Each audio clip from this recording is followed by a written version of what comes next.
Hey, it's Pia, and today I'm going to be doing my first reading wrap-up of 2018, and I am so stinking excited. I read the most books I think I've ever read in a month. I read a total of 6 books in January. That's a little insane, so I don't want this video to be too long, so without further ado, we're just gonna get into it.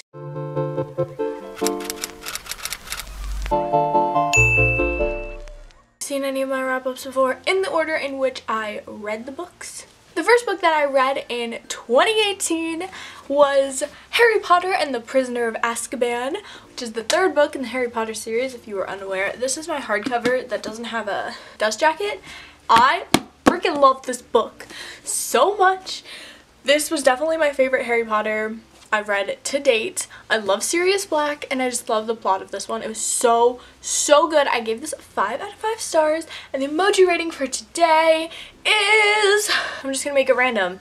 Editing Pia, you get to decide. Yeah, so 5 out of 5 because this book was amazing. If you didn't know, I had never read Harry Potter before, and I'm currently going through the series. The next book that I read in January was Laini Taylor's Daughter of Smoke and Bone. This is the first book in the Smoke and Bone series. I don't think it has like another name. And I freaking love this book so much.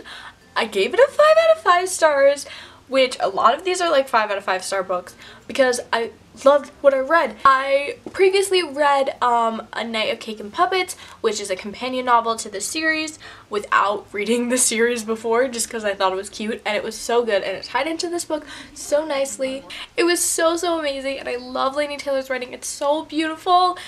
And I was basically addicted to this book from start to finish. Therefore, this leads into the next book I read, Days of Blood and Starlight, which is the 2nd book in the Daughter of Smoke and Bone trilogy. I was obsessed. I'm like, back to back these two, I like had to read them. Forgot to mention, in January I participated in the Winter Biannual Bibliothon. I have a vlog, I'll link it in the cards. So that's where I read most of these books. Back to this book, it was such a great 2nd book.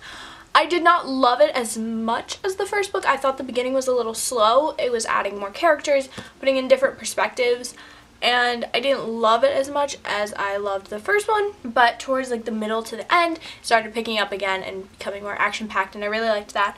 So I gave this a 4.5 out of 5 stars because I really loved it so much, but obviously not as much as the 1st one. It was really good nonetheless. Haven't read the 3rd one yet, but like I can't wait. At the same time, I'm like, I'm conflicted because I don't want it to end. Next book that I read is Tales of Beetle the Bard by J.K. Rowling, with extensive commentary by Albus Dumbledore.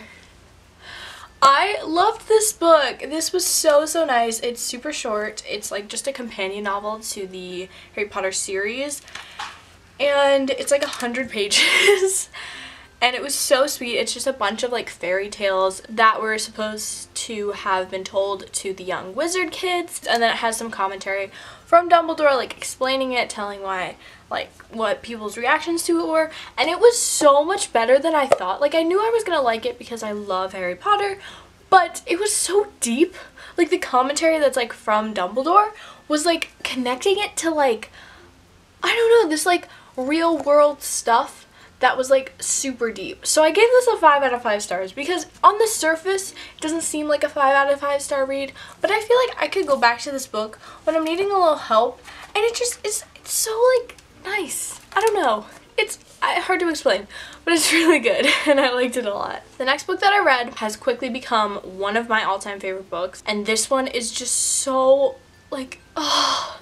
And even though I like literally just read it like a week ago, I already love it so much, and the second I finished it, I wanted to reread it, and that is All the Bright Places by Jennifer Niven. I loved this book so much. I love contemporaries, and I knew this had something to do with mental health, but I had no idea. Thought it would just be a fluffy contemporary. I read it after I finished Days of Blood and Starlight and the Tales of Beetle the Bard, just to kind of like change my genre, and it was so good. I didn't cry over this, but I was very close to for a really long time, but I was in class so I couldn't cry. I didn't explain any of these books.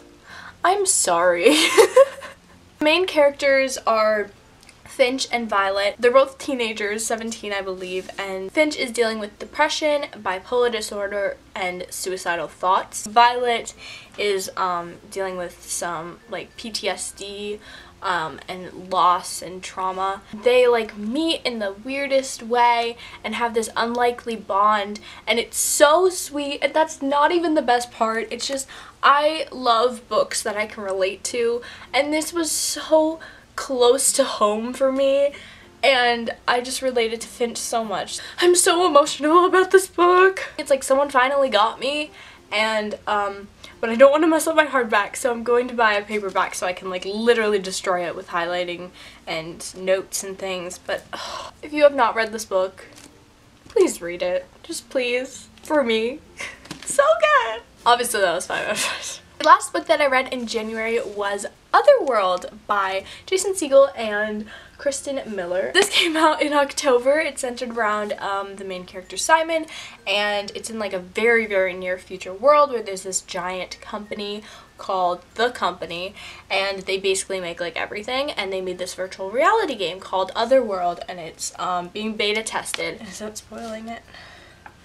I don't know, but they have this thing called the disc, and it's for people who have some sort of trauma and they like their lives in their real bodies wouldn't work, so it's another virtual reality, but it's so much more, like all of your senses are engaged. And so Simon, the main character, is a very rebellious teen. He's super like, I don't know, weird. He's not a very like common protagonist, and I wouldn't even call him really a protagonist, even though he's kind of takes the hero role in the story. But a lot of people talk about how he's not particularly likable, which I think is really interesting for a main character.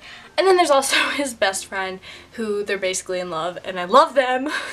And her name is Kat, and somehow there's this accident and all these kids are hurt, but not like hurt. Virtual reality ensues. Just a big ploy going on, like what's this company, what's the government, it's a, yeah.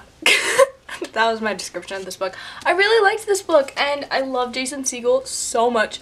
I love How I Met Your Mother with all my heart. It's my favorite TV show of all time, and I love Freaks and Geeks. The writing wasn't particularly like astounding or revolutionary, but I really loved the story, and I gave this a 3.5 out of 5 stars because it was really enjoyable. I will continue with the series. The next book, Other Earth, is coming out fall of 2018, so we have a little while to wait, and I definitely recommend this book. It was really, really good and enjoyable. That was a lot of talking. Now on to my TBR for February. The first book on my TBR is Losing Brave by Bailey Madison and Stephanie Miller. This book just came out at the end of January. It came out on the 30th. I actually picked it up before then. I don't know how. On the first day of February, I got to go to a book signing and like event with Bailey Madison and Stephanie Miller, and that's so exciting and fun. I, as you can tell, have already started this book. I'm like 50 pages in, so I'm not too far. I don't want to say much about my thoughts because I'm quite conflicted. So yeah, I got to read her and it's so exciting. But I'm really proud of Bailey Madison for coming out with a book. She's 18 and she's such an inspiring young woman. The next book I am going to read, or is on my TBR, is The Name... Oh my god, I slapped myself in the face. Is The Name of the Wind by Patrick Rothfuss. And this is my brother's all-time favorite book. This is the 10th anniversary copy. Isn't it beautiful? Like, look at this.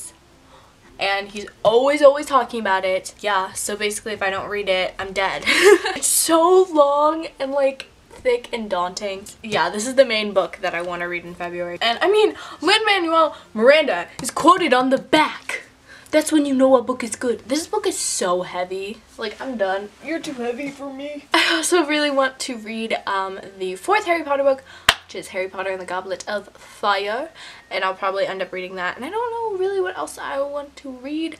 We'll see how it goes, and you'll see at the end of next month what I ended up reading. So that is all for this video. I hope you enjoyed it. Make sure to give it a thumbs up, and I will see you all in my very next video. Bye!